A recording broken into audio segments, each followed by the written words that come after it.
రాత్రి 12 గంటల వరకు పోలీస్ గెస్ట్ హౌస్ లో దర్యాప్తుపై చర్చించింది. 3 టీంలుగా విడిపోయి ఇవాల్టి నుంచి దర్యాప్తు చేయనున్నారు. కొనుగోలు టెండర్ల నిబంధనల సడలింపు వివరాలు సిట్ అధికారులు తీసుకున్నారు. ల్యాబ్ లో చేసిన టెస్టులేంటి, అందులో వచ్చిన ఫలితాలేంటి అనే వివరాలు లోతుగా విశ్లేషిస్తున్నారు. ఇక ఏఆర్ డైరీకి వైష్ణవి డైరీకి మధ్య ఉన్న సంబంధాలపై దర్యాప్తు ప్రారంభమైంది. మొత్తం 3 బృందాలుగా విడిపోయారు. ప్రతి బృందాన్ని ఒక ఐపీఎస్ అధికారి లీడ్ చేస్తున్నారు. 15 రోజుల్లో దర్యాప్తు ముగించడానికి కసరత్తు జరుగుతుంది.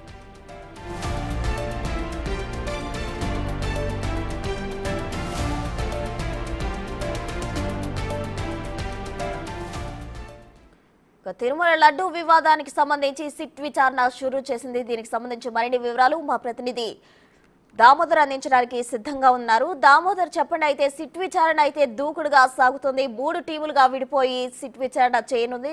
తాజా డీటెయిల్స్ ఏంటి? ప్రస్తుతం మరోసారి ఏదైతే సిట్ బృందం 9 మంది సభ్యుల బృందం ఈరోజు మరోసారి సిట్ అధినేత సర్వశ్రేష్ఠ త్రిపాఠి ఆధ్వర్యంలో పోలీస్ గెస్ట్ హౌస్లో సమావేశం కానున్నారు. ఈ సమావేశం ముగిసిన తర్వాత వారు యాక్షన్ ప్లాన్ రూపొందించుకున్నట్లు సమాచారం. ముఖ్యంగా ఈ సమావేశానికి చివరిలో టీటీడీ ఉన్నతాధికారులను ఏదైతే మార్కెటింగ్ విభాగానికి సంబంధించిన జీఎం మురళీకృష్ణతో పాటు మరికొంత నాణ్యత విభాగాలను పరీక్షించే అధికారులను, ఫుడ్ సేఫ్టీ అధికారులను, విజిలెన్స్ అధికారులను, సెక్యూరిటీ అధికారులను పిలిపించనున్నట్టు సమాచారం. ఏదైతే 4 ట్రక్కులు పొల్యూటెడ్ అయ్యాయి, దాని మీద జంతువుల కొవ్వుతో కల్తీ అయ్యాయని భావిస్తున్నారు. ఆ ట్రక్కులకు ముందు మరో 4 ట్రక్కులు ప్రసాదాల్లో వాడినట్లు సమాచారం రావడంతో ఆ ట్రక్కులు ఇన్అవుట్ విషయాలను పూర్తి స్థాయిలో సేకరించారు. అయితే అవి ఏదైతే ఏఆర్ డైరీ తమిళనాడులోని దిండిగల్ 500 కిలోమీటర్ల దూరంలో ఉంటుంది. కానీ ఒకే రోజు 2 రోజుల లోపల 2 సార్లు అక్కడి నుంచి నెయ్యి ట్యాంక్ రావడం విషయం మీద కొంత అనుమానాస్పద సందేహాలు వెలువడుతున్నాయి. ముఖ్యంగా నెల్లూరు నుంచి వైష్ణవి డైరీ నుంచి ఆ ట్యాంకులు వచ్చినట్లు సమాచారము. ఏఆర్ డైరీ నుంచి ఏదైతే సబ్లీజ్ తీసుకొని నెయ్యిని సరఫరా చేసిన వైష్ణవి డైరీకి సంబంధించి పూర్తి స్థాయిలో కల్తీ నెల్లూరులోనే జరిగిందనే అనుమానాలు కూడా వ్యక్తమవుతున్న నేపథ్యంలో పూర్తిగా ఇన్అవుట్ విషయాల మీదనే దృష్టి కేంద్రీకరిస్తున్నారు. దీంతో పాటు ఇమిగ్రెంట్స్ ఎక్కడి నుంచి ఏదైతే ముడిసరుకులు ఎక్కడి నుంచి తీసుకొచ్చారు, ముఖ్యంగా గతంలో ఏదైతే శ్రీకాకుళం జిల్లా పలాస ప్రాంతం నుంచి జీడిపప్పు ఇతర ముఖ్యమైన వస్తువులు లడ్డూ తయారీకి తీసుకొచ్చిస్తున్న నేపథ్యంలో గత 5 సంవత్సరాలుగా టెండర్ల పేరుతో ఎక్కడి నుంచి తీసుకొచ్చారు, సరఫరాదారుల నుంచి తీసుకున్నారా లేకపోతే బయట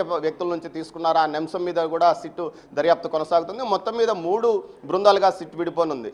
ఏదైతే సర్వశ్రేష్ఠ త్రిపాఠి ఐజీ నేతృత్వంలో ఒక బృందం, అదేవిధంగా గోపీనాథ్ జెట్టి డిఐజీ నేతృత్వంలో ఒక బృందము, కడప ఎస్పీ హర్షవర్ధన్ రాజు నేతృత్వంలో ఒక బృందం, 3 సభ్యులతో ఒక బృందాన్ని ఏర్పాటు చేసుకుని వారు 3 ప్రాంతాల్లో తనిఖీలు నిర్వహించనున్నారు. ముఖ్యంగా ఏదైతే వేర్ హౌస్ గోడౌన్, తిరుపతిలోనే గోడౌన్స్తో పాటు మార్కెటింగ్ విభాగము, అదేవిధంగా పైన ల్యాబ్తో పాటు అటు పోర్టు, లడ్డూ పోటు, బూందీ పోటు, నైవేద్య ప్రసాదాల పోటు, ఈ 3టిని పరిశీలించనున్నారు. ఆయా విభాగాల ఇన్ఛార్జీలతో కూడా మాట్లాడనున్నారు. అదే సమయంలో పోర్టు కార్మికులతో కూడా మాట్లాడనున్న పరిస్థితి.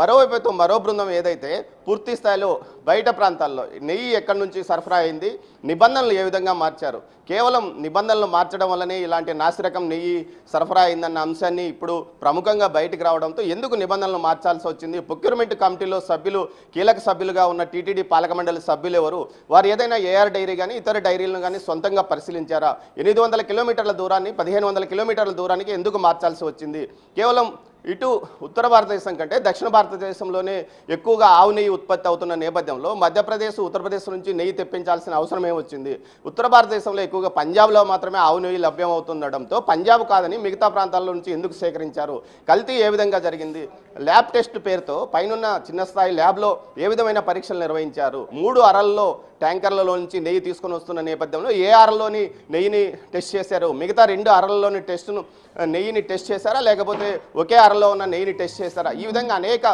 టెక్నికల్ సందేహాలపైన కూడా దృష్టి సారించనున్నది. మొత్తం మీద ఎన్డీడీబీ ల్యాబ్ కంటే మైసూర్ ల్యాబ్ యొక్క వివరాలు బయటకు చెప్పలేదంటూ ప్రతిపక్షాలు ఆరోపిస్తున్న నేపథ్యంలో ఆ వివరాలు కూడా తీసుకుని ఉన్నారు. అయితే వెజిటబుల్ ఆయిలా లేకపోతే వనస్పతి లాంటి ఆయిల్స్తో పాటు జంతువులకు కలపడానికి కారణం ఏమిటి, ఏ స్థాయిలో కలిపారు అన్న విషయాలను కూడా పూర్తి స్థాయిలో వారు సేకరించనున్నారు. మొత్తం మీద కేసు పకడ్బందీగా నిలబడడానికి అవసరమైన అన్ని సమాచారాలను వీరు సేకరిస్తున్నట్లు తెలుస్తుంది. మొత్తం 9 మంది ఈ బృందం సభ్యులు 3 బృందాలుగా విడిపోతారు. 3 బృందాలుగా విడిపోయి అన్ని చోట్ల తమ తనిఖీలను పరిశీలించనున్నారు, తనిఖీలు చేయనున్నారు. దీంతో పాటు సమగ్రమైన సమాచారాన్ని సేకరించనున్నారు. మరో విధంగా ఏదైతే రేపు వెటర్నరీ యూనివర్సిటీకి సంబంధించిన ప్రొఫెసర్లతో కొవ్వును ఏ విధంగా ఇటు ఫీడింగ్లో కలుపుతారో అదేవిధంగా నెయ్యిలో ఏ విధంగా కలుపుతారో అనే విషయాన్ని కూడా వారు సమీకరించనున్నారు.